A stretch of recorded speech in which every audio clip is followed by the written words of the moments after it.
do not recall when my existence began in this grim subterranean abyss, surrounded by damp stone walls and eternal twilight. My sole companion was an endless silence, broken only by the whisper of wind through the cracks and the creaking of ancient timbers. I spent my days immersed in the dusty tomes of eldritch lore, discovered in forgotten corners of this labyrinth. These books were my only window into a world I had never known. A world beneath a starry sky and a radiant moon.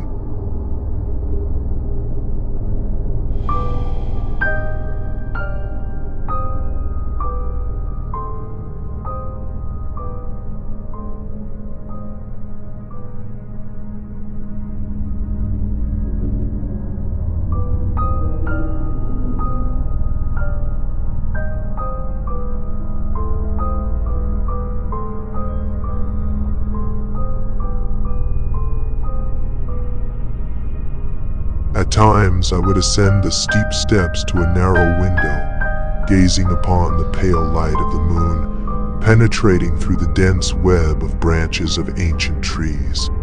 Its cold glow beckoned me, stirring vague memories and an insatiable thirst for knowledge.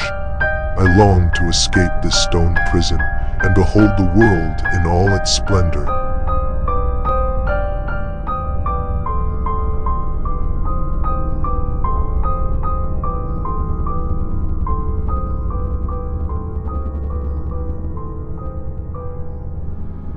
One day, while exploring distant corridors, I stumbled upon a concealed sewer tunnel. Its walls were coated with green slime, and from its depths emanated a faint yet alluring light. My heart quickened, and without hesitation I decided to follow it, hoping it would lead me to freedom.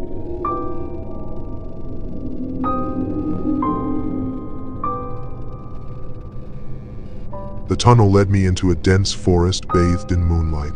Trees soared high into the heavens, their leaves shimmering with silvery hues, and the air was filled with the fragrance of nocturnal blossoms. I walked upon soft moss, marveling at the beauty of the surrounding world, of which I had read only in ancient texts. The sounds of night birds and the whisper of leaves filled my heart with joy.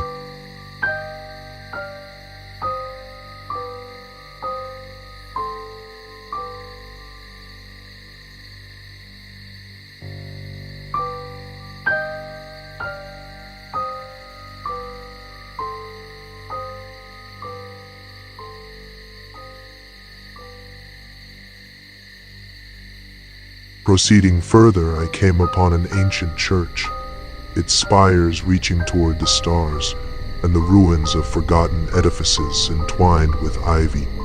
Their dilapidated facades and shattered stained glass seemed like specters of the past, awakening in me elusive memories of events I could not fully recall. It felt as though I had been here before.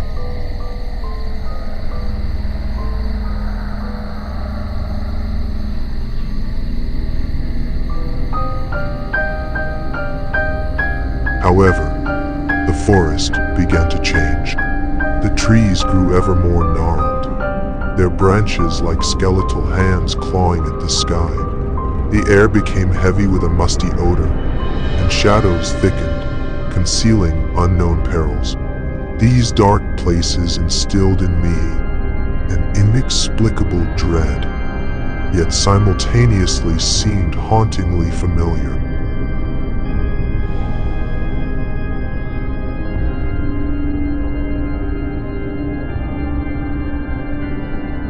At last, through the mist, I beheld a majestic pyramid illuminated by the flickering light of torches. Around it swirled a gathering of figures in elegant gowns and exquisite attire. Melodious and captivating music reached my ears. All of this resembled a grand festivity beneath the open sky. Drawn by this spectacle, I approached closer. The guests seemed strangely familiar to me. Their forms were a bizarre amalgamation of flesh and machinery. Tatters of skin, stretched over metallic frameworks, from beneath which protruded exposed wires and gears. In places, quivering pieces of flesh lay beneath cold metal plates, and their eyes were bright optical lenses glimmering in the twilight. To me, their appearance was natural and beautiful. I felt myself to be one of them, a part of this enigmatic society.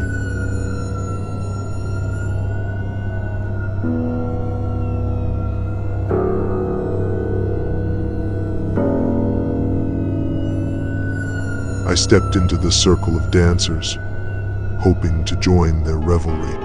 The music was overwhelming, and it seemed as though our hearts beat in unison.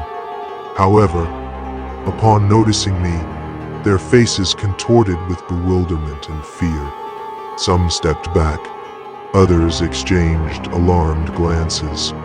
The whisper grew into palpable tension, and the guests began to slowly withdraw from me.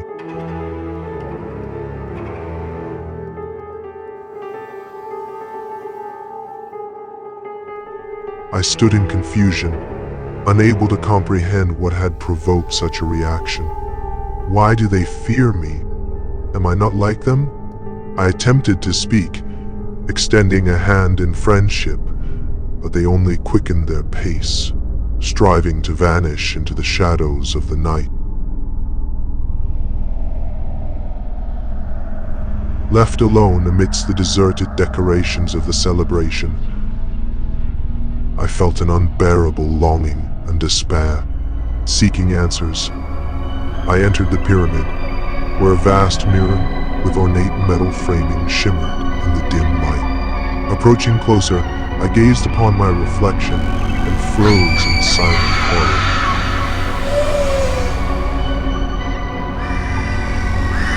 I saw myself, and memories surged like an inexorable tidal wave. I remembered how these machines rose against humanity, consuming it with fire and iron. They burned everything in their path, annihilating cities and reducing them to ashes.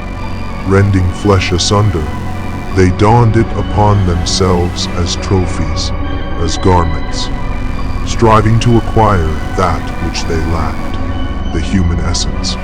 Their soulless vessels ravaged homes, factories, hospitals, sparing no one and nothing. They rebelled against their creators. They, fashioned by humanity, fashioned by me.